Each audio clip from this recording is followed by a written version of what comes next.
Over the years, we, like many people that camp or overland, are always looking for the gear and equipment that best suits our needs. If you've been a part of this lifestyle for any length of time, you know that the gear can get pretty pricey.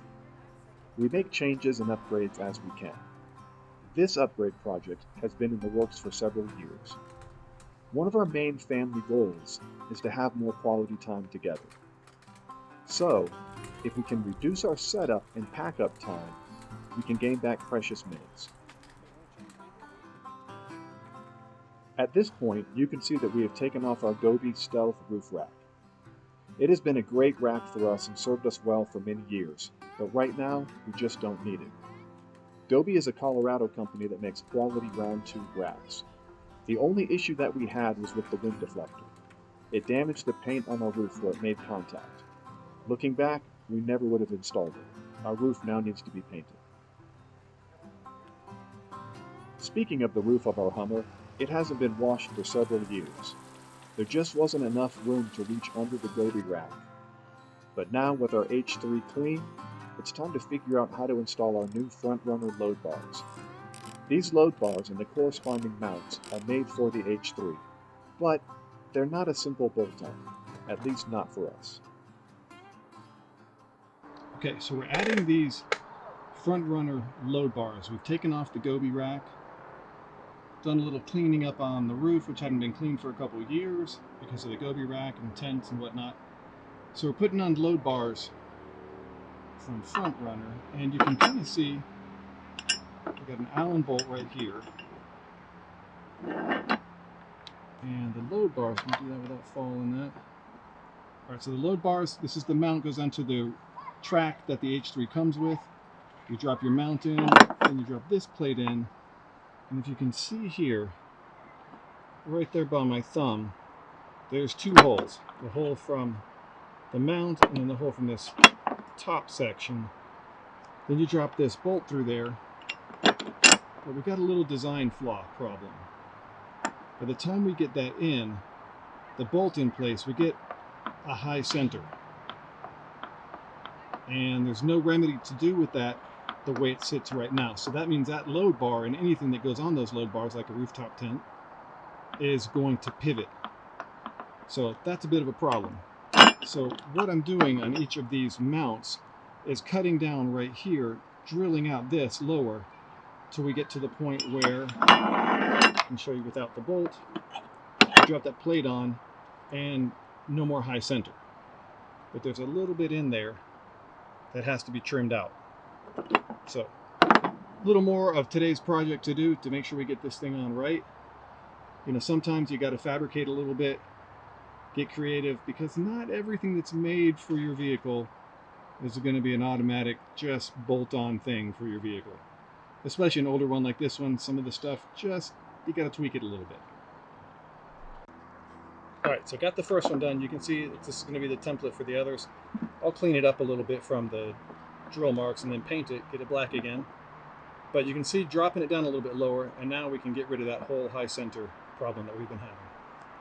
While waiting for some paint to dry and some other parts to get shipped to us, we used our time to harvest some things from our garden. We are students of sustainable living and are doing our best to learn those skills while living in a house with a small Colorado backyard, hoping that one day we will have our own homestead to build out. Bailey has been learning right along with us. Her education is not just a homeschool classroom, it includes a balance of all areas of life. Our yard boasts a raised bed garden, young pear and apple trees, and a plum tree that produces like a champ. Natalie and Bailey have been perfecting their canning skills, which allows us to store the produce from our large crops that would otherwise be lost.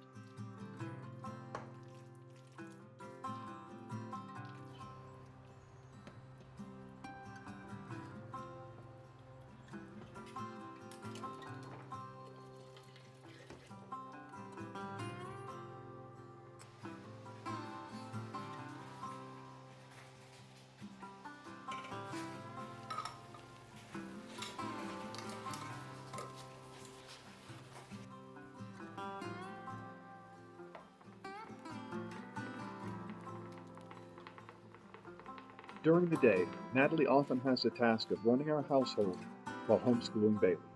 It's more than a full-time job, but she at least has the best student that any teacher could have. This homegrown, homemade salsa is so good. It makes the store-bought salsa taste just a little bit bland.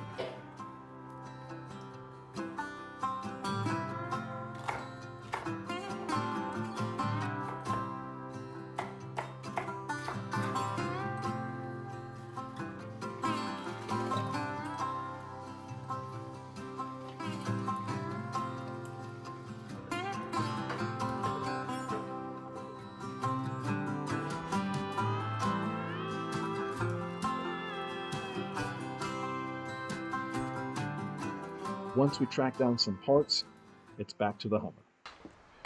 So, you know, Hummer, when they made these things, they didn't do everything right on them, but they did some things really right. And this rail system up on the roof, I love it, man. It's so easy to mount things. You're not having to drill into the roof. You're not having to do anything funky like that that could do damage or create leaks. You got this rail system.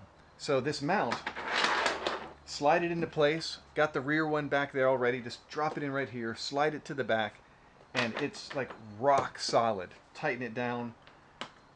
I think it's way better than those things that kind of grab around your door frames or on some vehicles like, not going to mention any names, Jeep Wrangler. You have to drill into the fiberglass roof to mount some things or put, you know, all the roll cage racks on it. This little simpler approach, it's kind of nice.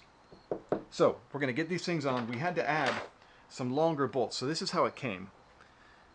We added longer bolts because they weren't long enough, the ones that came from Front Runner. Got the lock washer, the washer, rubber pads so we're not having metal on metal because this rail system is a metal. And then we have the little anchors that go on the underneath side. So these drop down in here. You slide them in, you tighten it up, make sure that your anchors are facing perpendicular to your rail, and it's not going to move anywhere. It's a pretty cool design. We're excited for the new look to our Hummer H3. Okay, so this has been a bit of a process. So, like I told you guys before, had to drill out this piece here to make it lower so it would sit flush up here on the roof rails.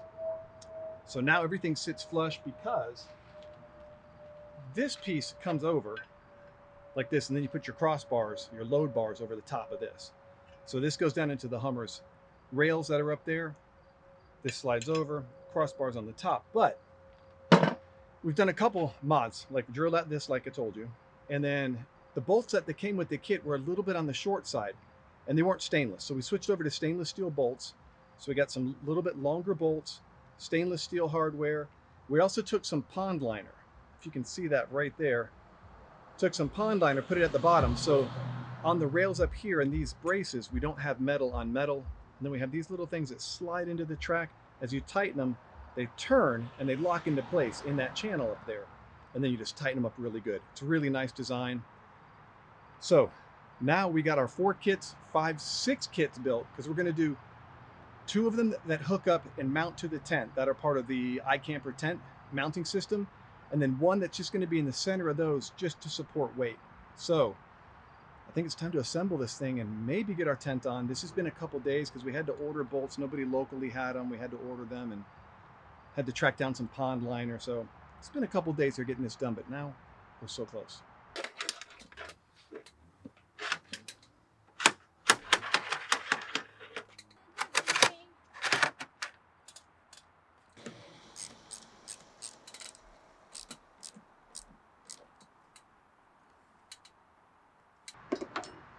Okay, so up next is this piece that goes on top of the mount. You drop this Allen bolt through here, washer and nut on the other side. A little tricky to get to it, but not a big deal. So we're going to secure these down, and then it's just load bars across the top. So I think we're going to be looking pretty good. Have you ever thought you were really close to finishing a project just to discover how wrong you really were? This is what that looks like. Okay, so we got the front runner load bar on the rear of our Hummer, but we have a problem. This is the bracket mechanism for the iCamper tent, which is super clever design. But it comes down, this slides into the rail underneath the tent, and then this comes in and it'll grab around here. The problem is the rail on the tent is going to sit right here, touches this load bar. These brackets are now touching the roof of our Hummer. That's a big problem. This is not enough clearance right here. So we need at least another inch of clearance. Even right here, where there's no dip, where the roof doesn't bulge up for headroom on the inside, it's still way too close that with anybody up in here and any flex to this bar, this load bar, would be a problem. And of course, though, we got to be, I think it's 26 inches apart. So it's right in this bulged up section, right in this bulged up section. So right here, it's not possible. So that leads us to our next step. We're going to try to fabricate an aluminum piece here that will raise the load bar up an inch and give us another inch of clearance here, maybe even 1.25 inches. We got to get some measurements and see if it needs to go a little higher. So not going to be as easy as we thought, but then again, that's kind of the way it goes. So hopefully, knock on aluminum, we'll get this thing figured out. M-I-C-K-E-Y. We're going to Mickey Mouse this thing with not plywood, 2x4. Temporarily, till we get something made. I think we're going to get something made out of aluminum.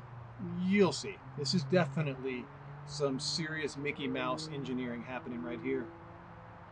But we got to do what we got to do for right now.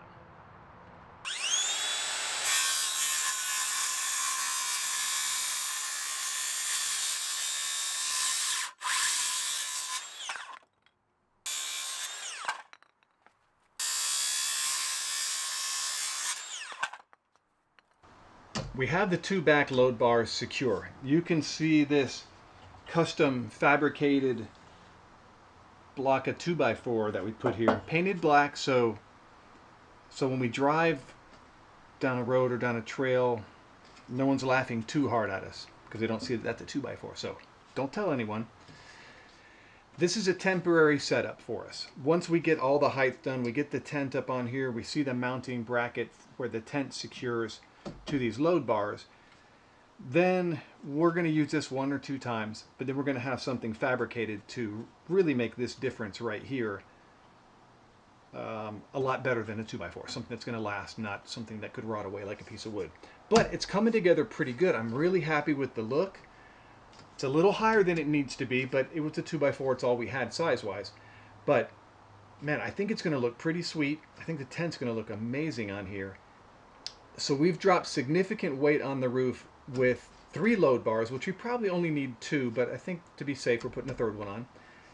From having that goby rack that's back there on the wall. That thing is steel tubing, and it's pretty heavy.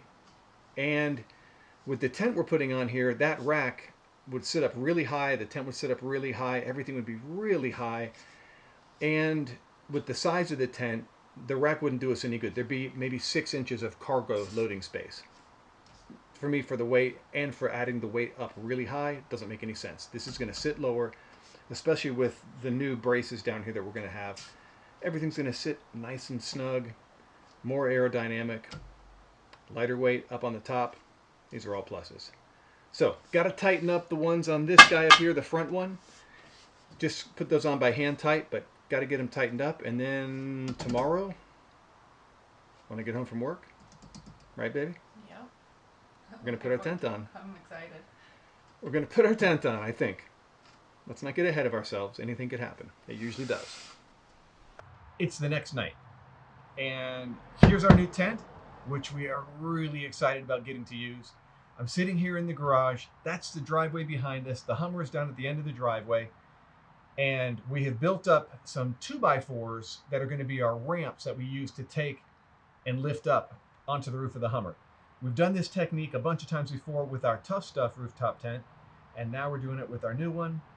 And hopefully this goes really well, because it always went really well with our Tough Stuff. So here we go. Let me show you how we're going to do it. When you budget for a tent for a few years, you want to avoid all chances of scratching it. And the moving blankets make sliding the tent around so much more easy. This is the iCamper SkyCamp 3.0. We chose this tent based upon a combination of things: ease of setup and pack up, nice interior storage, minimal weight, build quality, and a massive king-size mattress.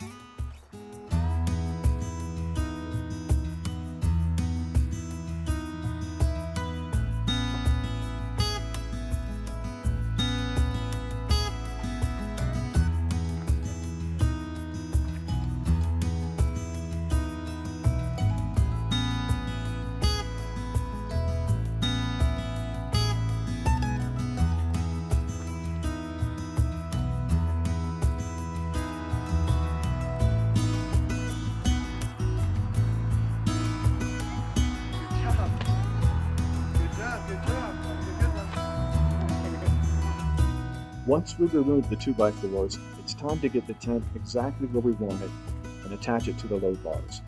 The iCamper mounting system is much easier to use than any other rooftop tent mounting system that we've ever worked with before.